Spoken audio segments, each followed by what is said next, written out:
All right, what's up, party people? My name is Sunny Ray. This is the Sunny Ray Show. Today, I'm going to be bringing on a guest who's super interesting. His name is Klein.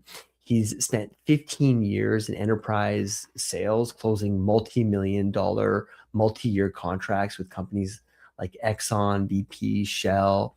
And that quota-carrying background is the DNA of Sales Nexus, a CRM, SMS, and email marketing automation platform built by someone who lived the pain of pipeline management. So this is one of my favorite topics. Craig, how you doing, bud? Sales. Yeah, this is, I mean, sales makes the world run, doesn't it? Yeah, that's right. It's weird how, you at a cocktail party, you introduce yourself as a salesperson, right? And nobody's impressed, right? But everybody in the room is dependent on some salesperson somewhere to pay the bills at their business, Why is that? How did that happen? How is it that I mean, without sales, you don't have a business. Yeah, Well, have salespeople you are ever, seen as like the slimy bunch, like the guy, like you right? just picture like the car sales guy, right? Yeah, But it's weird. We need a better marketing team. right. Well, you heard the term, the oldest profession in the world, right? I You know I what thought it was something else, but okay. it is? Yeah, that's what I Yeah. mean. That's what I mean. But sales is right up there as well, and has kind of a similar reputation if you think about it, right? Yeah. I mean, and it's not. I think it's because there's a lot of salespeople that give the good ones a bad rap, right? You know. All right, Ramon, we're back. Oh, we got Sorry, somebody new joining us. sometimes my AIs perk up on me. No, that was actually anyways, we'll leave it. Craig, so tell me about Sales Nexus. We'll keep it to like the elevator pitch for now, a couple maybe a couple Sure. paragraphs at most, and we'll come back to it kind of near the end of the interview. But yeah, tell me what you're building. Yeah, well, we're building the AI for salespeople. We now are really convinced. A year ago, I had a theory. Today, I'm just 100%, 110% convinced that there's no way you're going to AI sales people out of the equation. You know, um, I see a lot. A year ago, we saw a lot of customers that wanted to try that. Right, they were trying to build agents to make all their calls for them and book all their appointments for them, and everything. Right, just anything they could build that meant they didn't have to pick up the phone and call a customer. You know what I mean? Um, and I've just never believed that was going to get anywhere. Sure, certain businesses, yeah, that it works, right? But if you're selling something where somebody's going to have to cut a check for 50 grand or 100 grand, or they're signing a contract to be in business with you for multiple years or something like that, they're just not going to do that without talking to a human being. And that's the world that we're building our platform for, is to automate everything that's the busy work, so that I, as a salesperson, can spend my time and my mental energy and my focus on building a relationship with you and really understanding what you need and how I can help you reach your goals. Why? And Because I that's agree what, with you, by the way. But why do you need to have and yeah, because I almost feel like, because I'm an engineer, I do programming, I do marketing, I do this, I do that. And I agree with you that I think a lot of it is going away, but sales, especially like high ticket sales, I get this tech, but I just don't see it getting us there. But I right. don't know. I have a couple of theses, but why is that the case? Like, why do you think that? Why are you like 110% sure? 'Cause that's a bold statement. Like, Well, because number one, I've been kind of walking hand in hand with a number of our clients that have been trying to automate all these things, right? And you know, some neat things, some amazing things that some of these guys have accomplished. But, um, you know, they've learned themselves, right? That even small transactions, again, the obvious example is you're writing a $50,000 check. I want to talk to a person about that first, right? But even a small transaction, what I'm seeing is people are having trouble really automating a lot of that, right? You can What do you automate. think the threshold is? What do you think the threshold is? It a K maybe? Like, do you think people would part with more than a couple thousand even dollars without Well, talking to a I don't human? think it's actually about the money. I think, like in other Okay, words, if I'm a commodities trader or something like that, um, got it. and I Okay. might be spending $50,000 a day with some people, right, or Mm, more, and I might get to where I got an agent that's just doing that for me, right? But I do the same thing 10 times a day, right, with the same people, right, or the same entities, I guess. Um, but I think so. I think that's the distinction, right? Is if you're doing something, you're buying something, you're implementing something in your business that isn't something you're totally 100% comfortable with and know, soup to nuts, everything there is to know about the vendor and the product and how you're going to use it and all of that because you do it all day, every day. This is something you do once a year or once every 5 years. You just that it's the planning part of it, right? And or to AIify this statement, it's the context, right? That you don't have. Um, that's to me, that's the where we are in the AI journey. You're probably way deeper into this than I am, but um, you know, I think we're maturing as a society in terms of what is AI going to mean to us, right? And I think what we're realizing now is that it it exposes one of our greatest weaknesses as humans, which is we're not great planners by default. You know, we all tend to kind of get an idea and just dive in and go. Sure, some of us are better than others at putting the plan together in the first place, but at the end of the day, we get about halfway into it a lot of times and realize, oh, I didn't contemplate that particular, getting this far along and having these decisions facing me and all that. Um, to really leverage an AI, you got to have a lot of context, right? And give it a framework. That's how you build the guardrails for it. And that's how you make sure it's efficient and it's not burning up tokens left, right, and center, all of that stuff, right? And so it's back to your question. If I'm buying something I've never bought before, I don't have that context. I can't give it to my AI, right? right, right. Well, anyway, happy to kind of like go deeper into it, but let's just back up a little bit. So Craig, you spent what 15 years selling multi-million dollar contracts, right, to some of the biggest companies in the world. So what specific pain made you say, I have to go build this myself instead of using, I don't know, Salesforce or something Right. off the shelf? Well, that was a long time ago, right? So back then, Salesforce wasn't even the market leader. They were brand new in the market. And back in those days, Act was the granddaddy of all sales software, right? This is even before the cloud. So anyway, everybody loved Act. Salespeople loved Act because it was really built to work the way a salesperson worked. You know, um, the UI was super simple and easy for you to tailor around your business.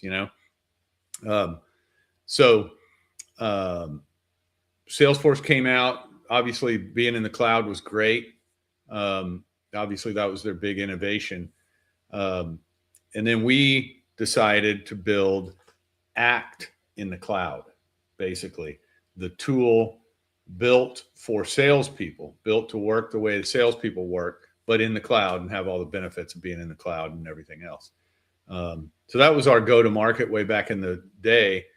And, we've maintained that.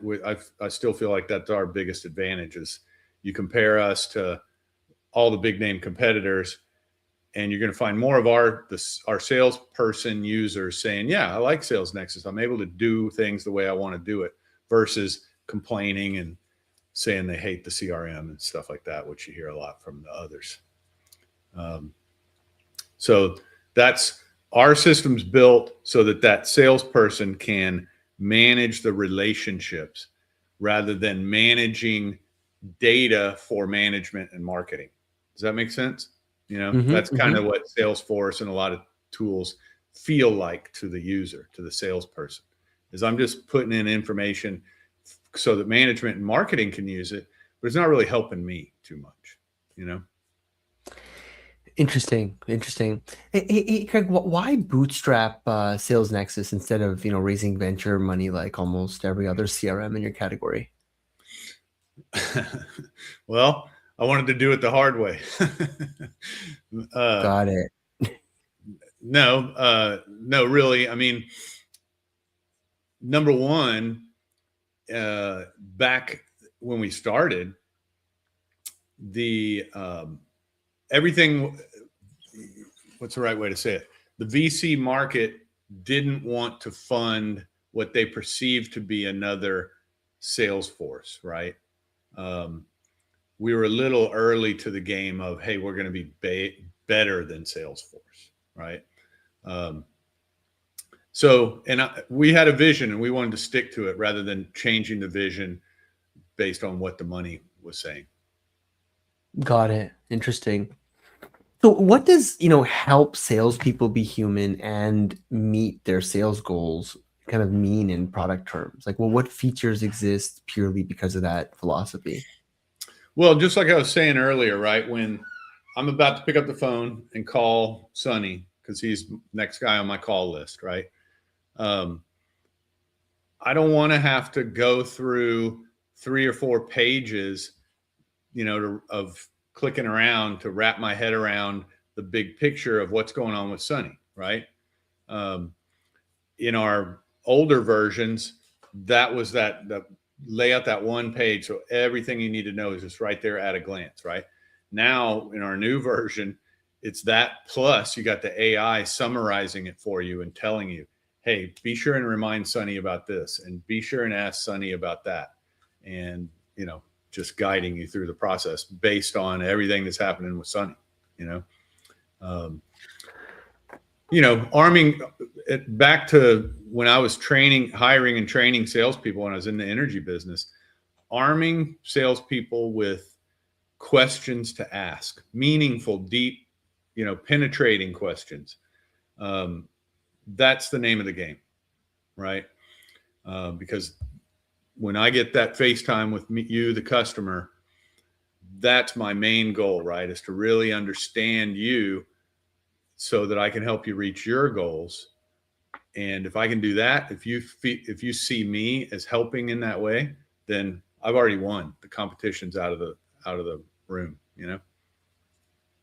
I love that. Yeah, no, that definitely resonates. And I've been doing entrepreneurship, product building, marketing, business development, but to me, sales is really like at the heart of all of it, right? Like even if you're developing a product, if it doesn't sell, like what are you building? And so it's all kind of one and the same, but sales is where the rubber meets the road. So I guess my question is, you were the first salesperson at Neurolog.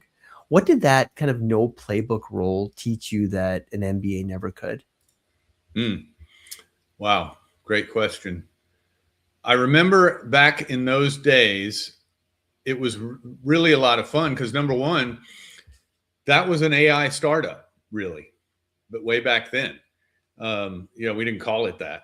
But what we were doing is we were building neural networks to take oil and gas charts that were printed on paper way before computers and digitize them using neural networks so they could be used in a 3D modeling package. I wasn't doing the neural network stuff that the founders were, but they were geniuses. They're way ahead of their time, obviously. And so it was super fun to be part of that and learn about that.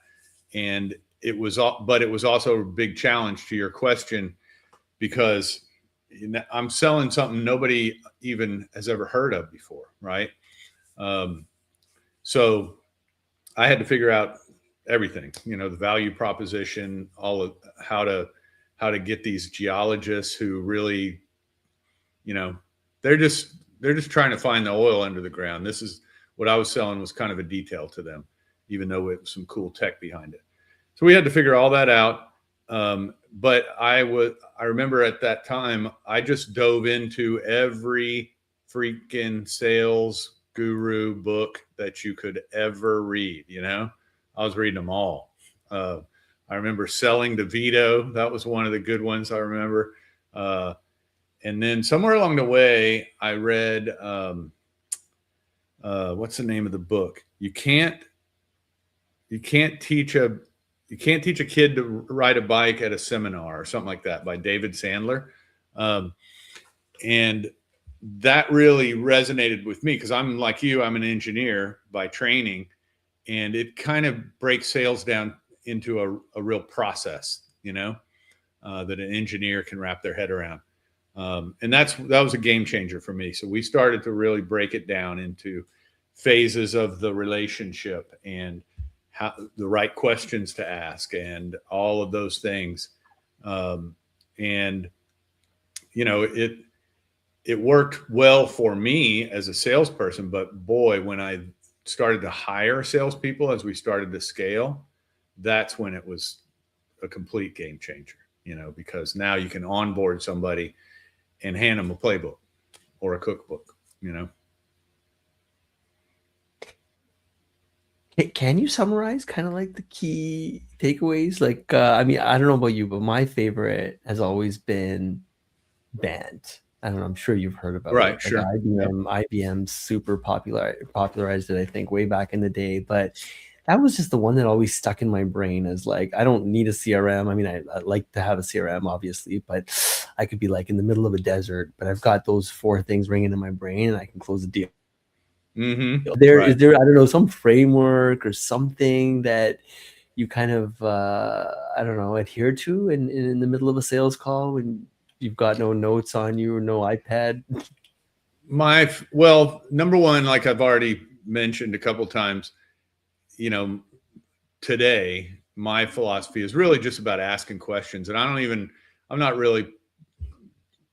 have some structured process I'm going through. It's more just, you kind of want to just open your heart to the person that you're speaking with, just like you would if you met somebody on the street, or a friend or a relative, right?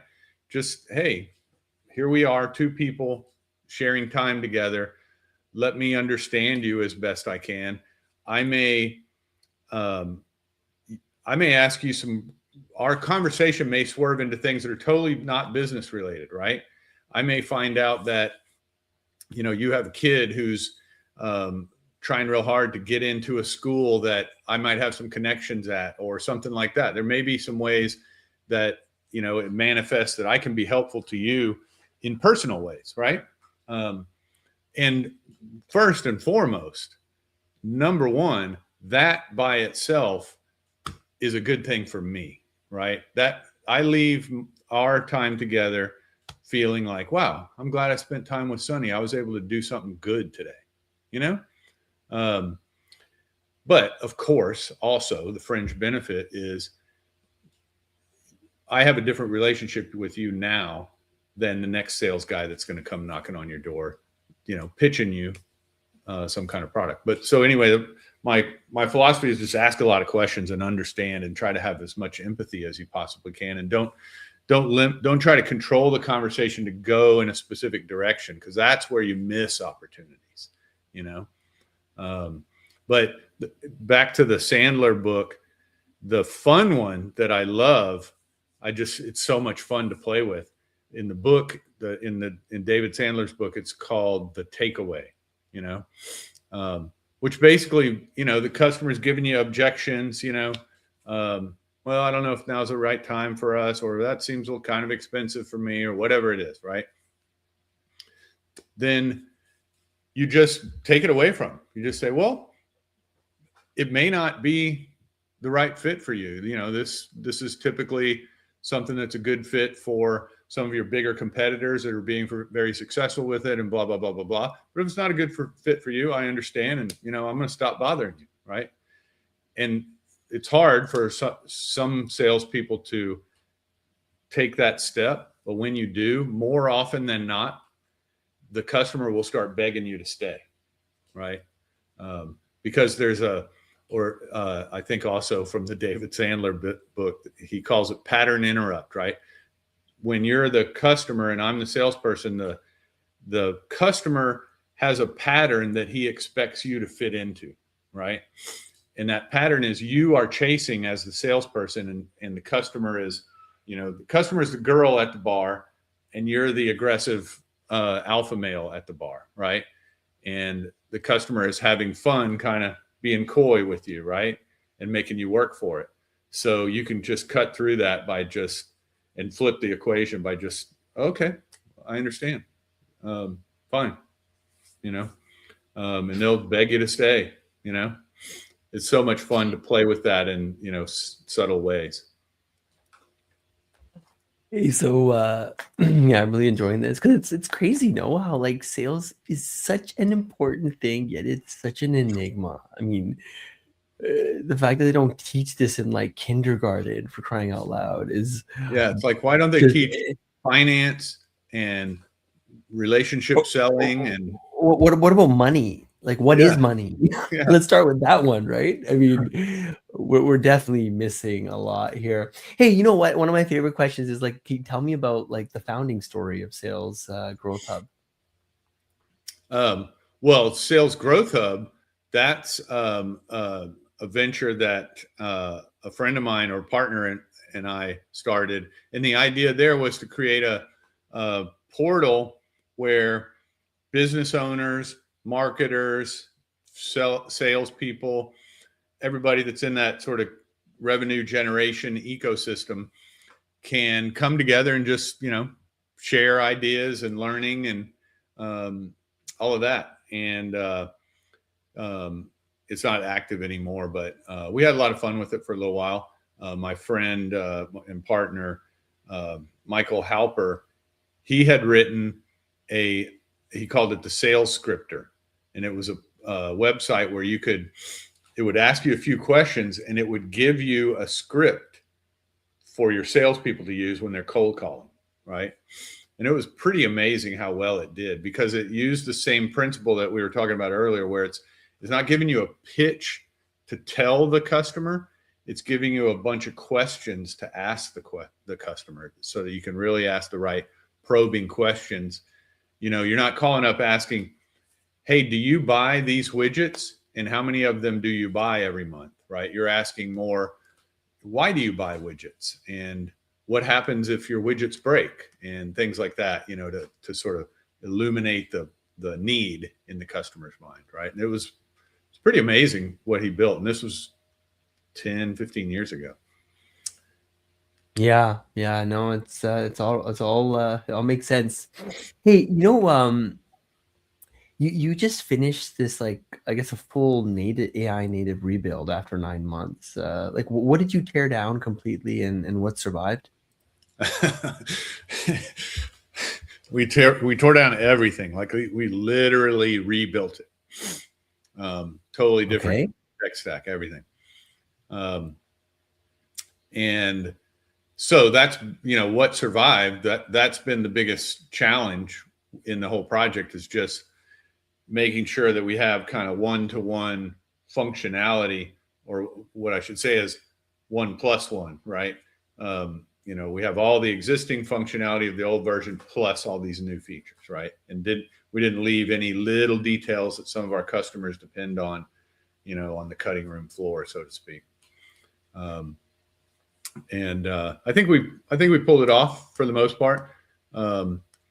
Again, our system's always been really customizable, easy for the customer to tailor to their unique way of doing it. So what we've learned in the last year going through this process is that there were some customers out there that had figured out ways to do things with our system that we would have never imagined, just creative, crazy workflows that they just hacked together themselves, and it's been fun to learn about that and rebuild the whole system. So our objective was to bake AI into the system so that it's there as a part of the sales process, not a chat bot that I can go ask questions when I want to, but it's literally, it knows what I'm doing. And so it's right there helping, right? Hey, you're about to call Sonny. Here's what to say. Here's what to ask. That was one of the objectives, but the other was to architecturally build it so the entire thing is API centric. So there's nothing you or your anything you can do in the front end, your AI agent or your other application via our API can do as well. So that's been, for me, technically speaking, as an engineer, it's been kind of fun to learn about building that architecture in the AI coding world, you know? Yeah. Because there's a lot of structure and context, like we touched on earlier, that has to be created first. So this idea that AI makes humans more thoughtful, not less, is something you've, I think, talked about, right? So can you give me a concrete example inside Sales Nexus where that is essentially true in practice? Sure. Yeah. Like, well, I've used the same example a couple different ways of just, as a salesperson, I'm making my calls, right? And the AI is recommending what to say and what to ask, right? When I'm going through my calling and I just have kind of a script in mind where I'm kind of saying the same thing to everyone, right? So the thing you just said, where it's like giving you questions to ask, is it also listening to my conversation and giving the questions based on that? Or is it just saying, okay, here's a question because this is our process and here's the It's 6 not questions we real always time. ask? It's not real time yet. What it does is we're recording the conversation and transcribing it. And so after the conversation, like next time we talk, it will reference our prior conversation and help me, pick up where we left off, that kind of thing. But it's not recommending in real time. But the point is, the recommendations that it gives you are what's amazing is they're so unique from customer to customer and situation to situation that it forces you, before you ever dial the phone, to be a lot more present in this conversation than you would if you're just sitting back sipping your coffee and dialing the phone and you got the same pitch for every customer, right? You have to be a lot more in the moment in order to take advantage of the tool that's right there in front of you, So I agree that the real value is essentially not replacing the rep. It's cutting, you could argue, like dead time around the rep, right? So I'd be curious, where do you draw the line between useful guidance and oversteering the seller in a way that makes every call sound kind of the same? That's a good question. Honestly, I haven't really thought about oversteering too much because I see it as I want to provide you with guidance, but I'm not taking control of the wheel, right? Here's some recommendations. You could ignore them if you want, you're still driving. But again, just having the recommendations there is a game changer, really, because they're so contextual, right? So unique to the situation that Yeah. if you're not, we're all this way in our daily life. Even forget about selling, just anything, right? You're talking to people and you're just kind of going through the motions a lot of time because you got other things on your mind or whatever, right? Right. Right. And And getting the salespeople to become hyper present and where they're truly listening, right? exactly, yeah. Yeah, AI can definitely help get us there, but I think I'd argue there's probably a lot more to that too. Like, did you hit the gym this morning? Hey, what's the biggest mistake other CRMs are making with AI right now? Well, I think what I mentioned earlier, number one, is there's a lot of them that are just kind of slapping a chatbot into their UI, right? Which, it's useful and it's nice in certain circumstances. But at the end of the day, for all the years that Sales Nexus has been around, the one thing that none of our competitors ever really understood is what it's like to be a salesperson that's carrying a bag and carrying a quota, but also it just has to get on the phone and make a volume of calls, right? Or get behind a wheel and drive around and see a certain. But it's a numbers game, right? You're not gonna hit your quota if you don't call a certain number of people every day or week or whatever. That's just the name of the game, right? And if the system has to work so that you can do that efficiently and not get distracted, because it's even in the pre-tech world, that was always the biggest challenge, is getting salespeople to just make the calls and not sit and think and procrastinate in between, right? Like, I'm about to call Sonny. It's easy. My brain will convince me to spend another 10 minutes researching his website and seeing if he did anything new on his Facebook page or whatever else, just so I feel more prepared. Most of that effort is totally wasted time, right? Because for the most part, I'm going to get your voicemail anyway, right? So that's always been the biggest issue that we try to solve, is help our salespeople, help our users just call, just go, quit wasting time, take action. And, so that's always the measure that I've always had. If you log into Sales Nexus and you got 100 people to call today, and you log on to Salesforce and you got 100 people to call today, who can get done faster and more successfully, right? Wait, Craig, when you're doing this, right, I'm picturing like some sort of rotary phone right now. Like, are you actually talking about phone calls to people's cell phones, or are you like using that metaphorically as like Zoom calls that get booked automatically or something or whatever? Well, both. It's both, right? Like, if it's a Zoom call, it's the same thing, right? Like, if I got, if you and I have 30 minutes blocked off on the calendar, it's very tempting for me to spend 15 minutes researching and preparing and all of that, right? Yeah, but a lot of that, like you said, can really be taken over by AI. So I guess that, like, so how do you decide like what not to automate, even when the technology makes it possible? Again, I don't think we don't have a lot of guardrails about, oh, we don't want to do that. I think what we want to do is offer it to the user as a potential benefit to them, and they can choose to take advantage of it or not. Some things will be useful to one organization or in one industry that are not useful in another industry, right? And vice versa. That's our approach, is let's think about it. Let's listen to our customers. Number one, what are they asking for?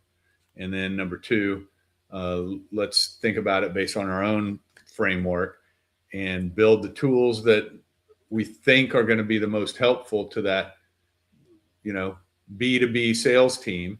And then let the users choose, show us which ones are the most popular, right? And then we'll double down on those. Yeah, yeah, I love that.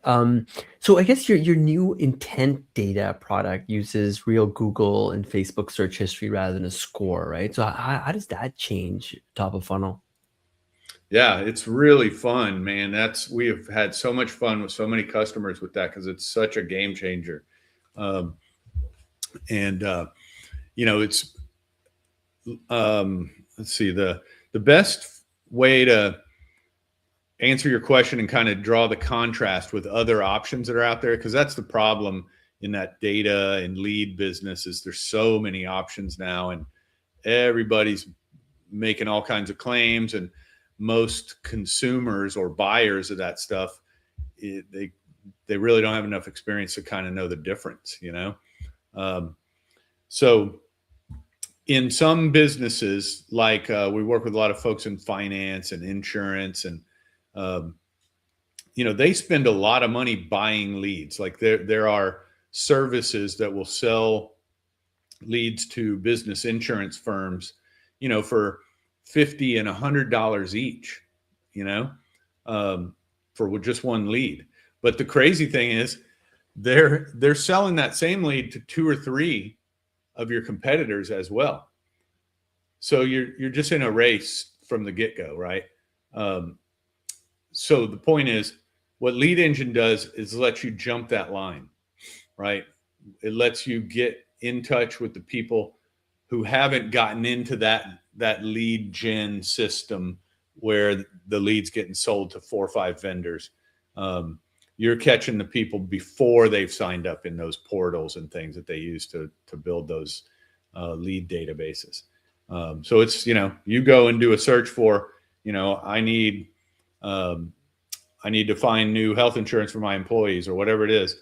And tomorrow in your Sales Nexus account, you got that customer's name and phone number and email address, LinkedIn and all that other stuff, so you can get after them. And, if you're able to reach out to that customer quickly, it's a great conversation because that's a problem they're trying to solve right now, right? So they're happy to get that call. It changes that old, salesperson making a bunch of calls game, and it's kind of a grind. It's a lot more fun when you got a patient that needs the prescription that you're selling. Of course. So what did your beta customers push back on hardest during the AI rebuild? And I guess, were they right? Good question. I think really it's like we talked about earlier. It's all that deep functionality that our legacy platform had, and just making sure that all the little particulars, were there and easily accessible and, easy to find, easy to learn, all of that stuff, that deep power user stuff. I think, before this project, we did not fully appreciate how deeply some of our customers were using our system. We saw it as a sales tool, but they were doing a lot of really powerful data admin things and using it as the core to, sort of almost like their back end to their operational side of their business and all kinds of crazy stuff that I would have never imagined. So are AI native rebuilds kind of like a survival requirement for every legacy SaaS company, or optional? I think so. I mean, I've definitely talked to some people who are pivoting the other direction, right? Trying to be contrarian, if you will, right? And maybe that'll work. I don't know, but I feel like we're also in a moment right now in time where it just, from a consumer point of view, you're so dazzled by all the cool stuff that everybody's doing with AI that when you go to a vendor that doesn't have any of that, it kind of is underwhelming, right? So you're almost, from a marketing point of view, you're almost required to go down that road. I don't know if that will last. So if you were starting Sales Nexus today, AI native from day one, like what would you build differently?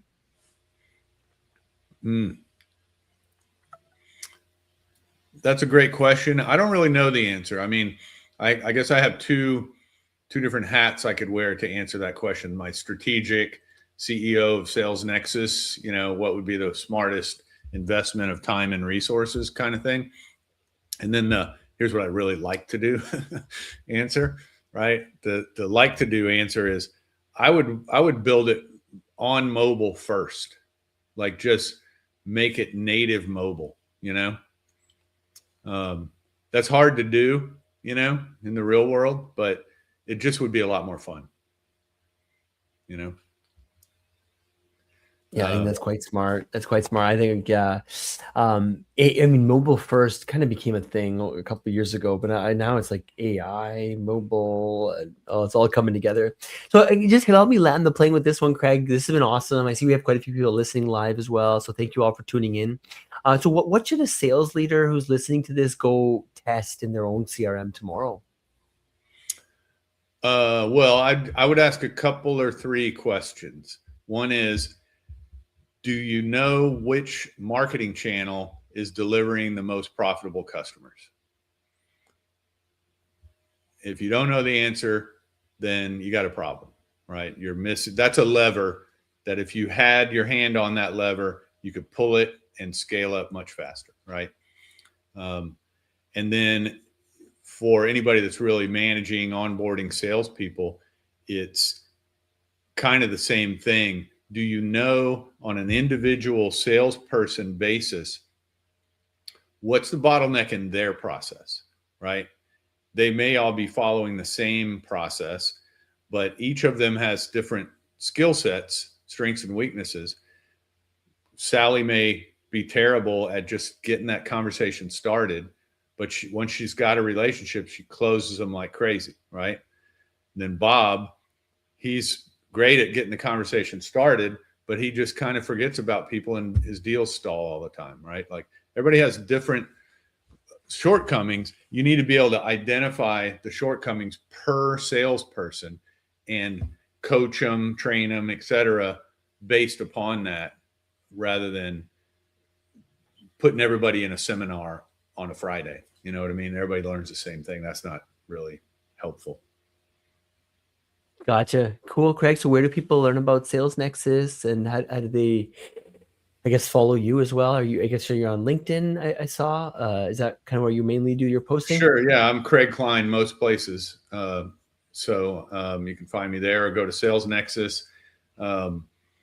We have an AI sales manager's playbook that's available there, free download. So it's real short read, but if I'm trying to implement AI in my sales process, how am I going to keep it from being a huge distraction for my team and make sure it adds value for the company? Awesome. Cool. Well, with that, I'll bring this one to an end, Craig. Thank you again for coming on the show, and for everyone listening. Yeah, I've got another episode starting up in about 5 minutes. So see you soon.